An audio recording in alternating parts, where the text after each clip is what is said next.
Senhor.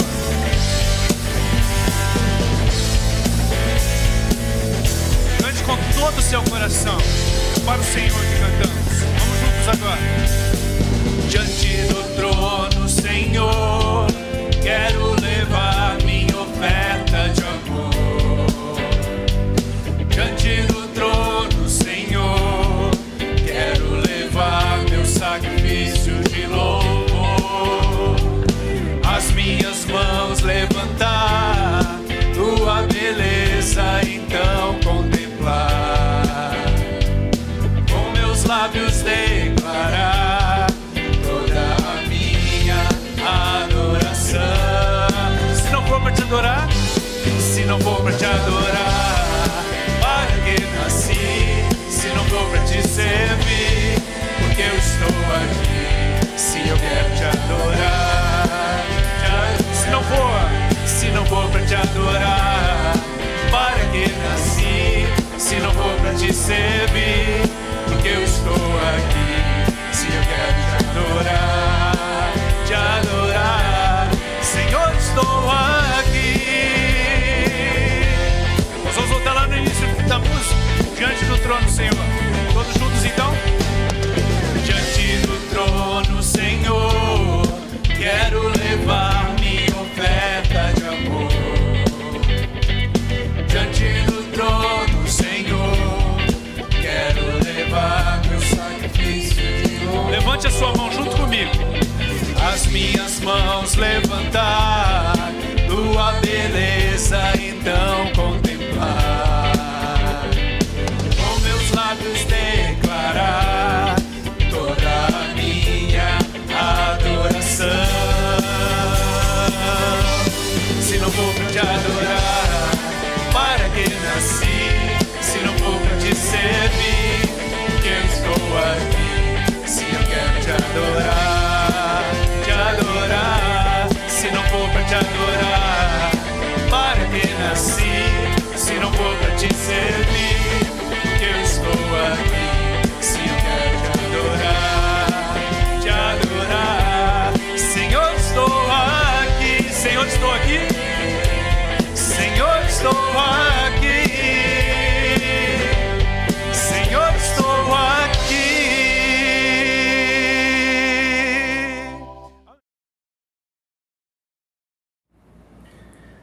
Boa noite, meus irmãos, graça e paz. Estamos aqui para termos mais um tempo de reflexão, né? E de oração também. E nós estaremos pensando hoje aqui em mais um capítulo do livro Exercita-te na Piedade, do autor Jerry Bridges. Nós temos estudado esse livro já faz algum tempo e agora nós chegamos no penúltimo capítulo deste livro. E nós temos pensado então em piedade como o cultivo de um relacionamento com o Senhor, relacionamento com Deus. E nós olharemos hoje, já no finalzinho do livro, né? Nós olharemos para o amor, né? A virtude que é o amor. Então o autor ele deixa para trazer algo sobre o amor no final do livro, né? Já no finalzinho do livro. Nosso capítulo começa com a citação de Colossenses 3,14. Acima de tudo, porém, revistam-se do amor, que é o elo perfeito. Então, a ideia é que o amor é o vínculo da perfeição. O amor vincula todas as demais virtudes em unidade perfeita. Temos falado sobre a devoção a Deus. Essa devoção encontra sua expressão exterior no amor de uns para com os outros. Ou seja, a nossa devoção a Deus ela é validada pelo amor que temos por outras pessoas. O autor também cita 1 João, capítulo 4, os versículos 20 e 21. Pois quem não ama seu irmão a quem vê, não pode amar a Deus a quem não vê. Ele nos deu este mandamento: quem ama a Deus, ame também seu irmão. Em Mateus 22, 37 a 40, nós percebemos que Jesus ele vinculou o amar a Deus ao amar aos homens. Respondeu Jesus: ame o Senhor, o seu Deus, de todo o seu coração, de toda a sua alma, de todo o seu entendimento. Este é o primeiro e maior mandamento. E o segundo é semelhante a ele: ame o seu próximo como a si mesmo. Destes dois mandamentos dependem toda a lei e os profetas. Então o autor, ele cita mais esse texto, e ele ainda cita o texto de 1 Coríntios, capítulo 13.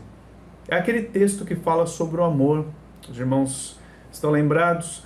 A partir do versículo 4 até o versículo 6, ali nós temos o seguinte: o amor é paciente, é benigno, o amor não arde em ciúme, não se ufana, não se ensoberbece, não se conduz inconvenientemente, não procura os seus interesses, não se exaspera, não se ressente do mal, não se alegra com a injustiça, mas regozija-se com a verdade. Tudo sofre, tudo crê, tudo espera, tudo suporta. E ao citar este capítulo, o autor ele apresenta uma nova versão a essas virtudes, ou a virtude do amor, né? O autor ele propõe algo em termos de uma declaração, declarações motivacionais. Vejam só: sou paciente com você porque o amo e desejo perdoar-lhe. Sou bondoso com você porque o amo e desejo ajudá-lo. Não invejo suas posses ou seus dons porque o amo e desejo que você tenha o melhor. Não me vanglorio de minhas realizações porque eu amo e desejo ouvir as suas. Não sou orgulhoso porque eu amo e desejo estimá-lo antes de estimar a mim mesmo. Não sou rude porque eu amo e me preocupo com os seus sentimentos. Não sou interesseiro porque eu amo e desejo atender às suas necessidades. Não me zango facilmente com você porque eu amo e desejo passar por alto suas ofensas. Não mantenho um registro dos seus erros, porque o amo,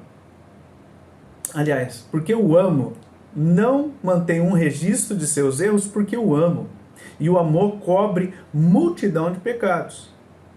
Então, expressar o amor desta maneira como fator motivacional nos ajuda a ver o que Paulo tinha em mente quando ele disse que o amor é o vínculo que une todas as virtudes do caráter cristão. Assim, o amor não é tanto um traço de caráter, quanto o é a disposição interior da alma que produz todos eles. O autor trabalha no sentido de que o amor sempre resulta em ações da nossa parte. O amor nos inclina a sermos bondosos, perdoadores, a sermos doadores de nós mesmos aos outros. Lá em 1 Pedro nós lemos, no capítulo 4, versículo 8, sobretudo, amem-se sinceramente uns aos outros. E o autor volta neste capítulo a nos lembrar que Deus é amor. O amor é, assim, parte essencial da natureza divina. Ele cita Betuni. A citação é a seguinte: Deus era amor muito antes de ele ter feito quaisquer criaturas para serem objetos de seu amor. Sim, desde toda a eternidade. É interessante que a Bíblia ressalta o amor, ou a bondade de Deus e a santidade de Deus. Parece que os filhos de Israel, no Antigo Testamento, narrado ali sobre os filhos de Israel, eles viam a bondade de Deus como expressão de sua glória, e essa bondade atrelada então com o amor. Na dedicação do templo de Salomão, a glória do Senhor encheu o templo de tal modo que os sacerdotes eles não podiam entrar. E lá em 2 Crônicas 7:2, nós lemos o seguinte: quando todos os israelitas viram o fogo descendo e a glória do Senhor sobre o templo, ajoelharam-se no pavimento, chegando o rosto ao chão, adoraram e deram graças ao Senhor, dizendo: Ele é bom, o seu amor dura para sempre. Então a reação dos israelitas ao verem a glória de Deus foi falarem: Deus é bom, né? O seu amor dura para sempre. Então essa bondade de Deus é a expressão maior da sua glória, esse amor de Deus. Se desejamos ser semelhantes a Deus e glorificá-lo, devemos cultivar, então, exercitar o amor. Nos exercitar no amor. Outros dois textos das Escrituras que parecem resumir a essência do amor são 1 João 3, 16 a 18 e 1 João 4, de 7 a 11. E eles resumem a essência do amor em dois traços gerais. Primeiro, o amor dá, seja qual for o custo. Em 1 João 3,16 nós lemos: nisto conhecemos o que é o amor. Jesus Cristo deu a sua vida por nós. O ponto é que o amor dá, mesmo com alto custo, para si próprio. Jesus deu sua vida por nós. Nós lemos isso em João 3,16. Deus amou o mundo de tal maneira que deu seu Filho unigênito, para que todo aquele que nele crê não pereça, mas tenha vida eterna. Jesus, Deus amou e deu seu Filho. Então, o João, o apóstolo, ele bate na tecla de que devemos dar a nossa vida pelos irmãos. A aplicação que o João faz no contexto lá de 1 João, capítulo 3, desde o princípio, é para que repartamos com o nosso irmão necessitado. Então, satisfazer as necessidades de nosso irmão, ainda que custe caro, é pôr o amor em prática, e isso deve acontecer movidos pela piedade a Deus. Então precisamos lembrar que necessidades materiais também não são as únicas necessidades que o nosso irmão tem. Algumas vezes precisará de um ouvido que o ouça, de uma palavra de incentivo, ou de uma mão ajudadora. Precisará de nosso tempo, de nossa atenção, e muitas vezes do nosso coração. Para satisfazermos as necessidades dos outros, precisamos desembaraçar-nos de nós mesmos, de nossos interesses. Nós não podemos cuidar sinceramente dos interesses alheios sem que estejamos dispostos a participar deles. Precisamos, então, renunciar aos nossos interesses. Então, o amor dá, seja qual for o custo. O segundo traço sobre a essência do amor é que o amor sacrifica-se para perdoar. Lá em 1 João 4, de 7 a 11, nós lemos: foi assim que Deus manifestou o seu amor entre nós. Enviou o seu Filho unigênito ao mundo para que pudéssemos viver por meio dele. Nisto consiste o amor. Não em que nós tenhamos amado a Deus, mas em que Ele nos amou e enviou seu Filho como propiciação pelos nossos pecados. Amados, visto que Deus assim nos amou, nós também devemos amar-nos uns aos outros. Então, esse texto revela o sacrifício de Deus. Deus deu seu único Filho a fim de que pudesse perdoar. A justiça de Deus, ela exigiu o castigo do nosso pecado. E era impossível o perdão enquanto a justiça ela não fosse satisfeita. De modo que Deus deu o seu Filho a fim de que pudesse perdoar-nos. O perdão lhe custou caro. Então, precisamos fazer a seguinte pergunta: amamos-nos uns aos outros o bastante para perdoar-nos uns aos outros, com ou sem pedidos de desculpas pelas injustiças que nos foram feitas? O perdão custou a Deus o seu Filho na cruz, mas qual o custo para perdoar-nos uns aos outros? O perdão custa-nos o senso de justiça. Todos temos esse senso inato no íntimo da alma, mas ele foi pervertido pela natureza pecaminosa e egoísta.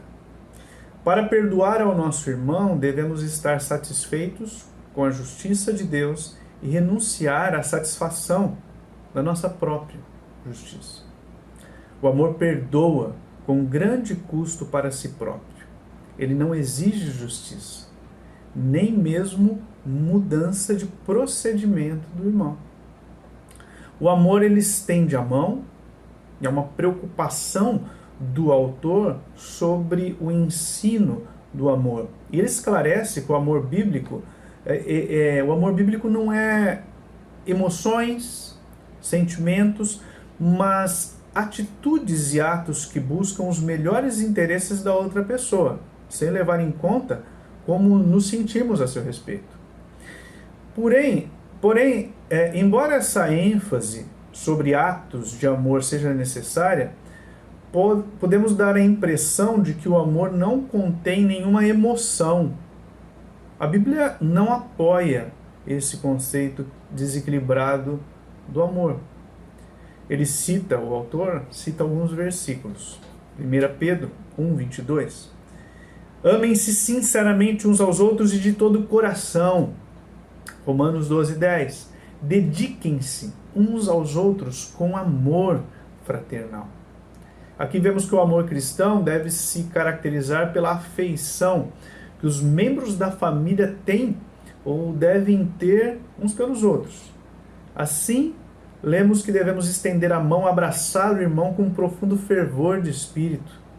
E este fervor não pode tomar o lugar das ações de amor, mas deve acompanhá-las. Lá em 2 Coríntios 2:4, Paulo escreve: Pois eu lhes escrevi com grande aflição e angústia de coração e com muitas lágrimas, não para entristecê-los, mas para que soubessem como é profundo meu amor por vocês. Então Paulo, ele é um exemplo de alguém que se emociona ao amar. Aos Gálatas ele escreve: Meus filhos, novamente estou sofrendo dores de parto por sua causa, até que Cristo seja formado em vocês. Eu gostaria de estar com vocês agora e mudar o meu tom de voz, pois estou perplexo quanto a vocês. Gálatas 4:19-20. Então nós vemos profunda emoção sendo comunicada por Paulo. Ele estendia a mão e os abraçava, inclusive enquanto ele os corrigia. O autor nos encoraja afirmando que nós devemos apegar-nos a Deus em oração até que Ele nos conceda esse espírito vigoroso, amoroso, que se deleita em estender a mão, abraçar o nosso irmão, satisfazer as suas necessidades ou perdoar-lhe, mesmo que isto custe muito caro. Diante de tudo o que vimos, sabemos que precisamos crescer em amor. É óbvio que o amor que vimos aqui só pode ser produzido pelo Espírito Santo. Ao mesmo tempo, sabemos que precisamos nos esforçar na busca do caráter semelhante ao de Deus. Lá em 1 Tessalonicenses, capítulo 4, versículo 9, nós lemos: Quanto ao amor fraternal, não precisamos escrever-lhes, pois vocês mesmos já foram ensinados por Deus a se amarem uns aos outros. No versículo 10 ainda, nós lemos: Contudo, irmãos, insistimos com vocês que cada vez mais assim procedam. Assim dependemos inteiramente da obra de Deus em nós e, ao mesmo tempo, somos totalmente responsáveis pelo desenvolvimento de nosso próprio caráter. As duas coisas acontecem e são verdade. Como podemos cumprir nossa responsabilidade de amar cada vez mais? Então, precisamos lembrar: o Espírito de Deus usa sua palavra para transformar-nos. Assim, é preciso que saturemos a mente com os textos bíblicos que descrevam o amor, mostram a sua importância. Precisamos orar para que o Espírito Santo aplique sua palavra ao nosso coração e à nossa vida diária. 1 Tessalonicenses 3:12. Que o Senhor faça crescer e transbordar o amor que vocês têm uns para com os outros e para com todos, a exemplo do nosso amor por vocês. Nós devemos então obedecer ao Senhor, a sua palavra. Precisamos fazer as coisas que o amor determina. Nós não devemos praticar o mal, devemos satisfazer as necessidades do outro, perdoar-lhe as faltas cometidas contra nós. Tudo isso na dependência do Espírito Santo.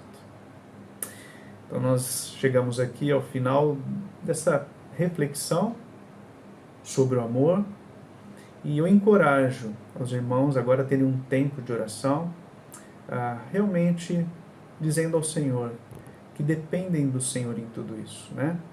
Pedindo para que o Senhor nos ajude, a todos nós, a toda a igreja, a vivermos o amor à semelhança do nosso Senhor Jesus Cristo. Que Deus abençoe a todos.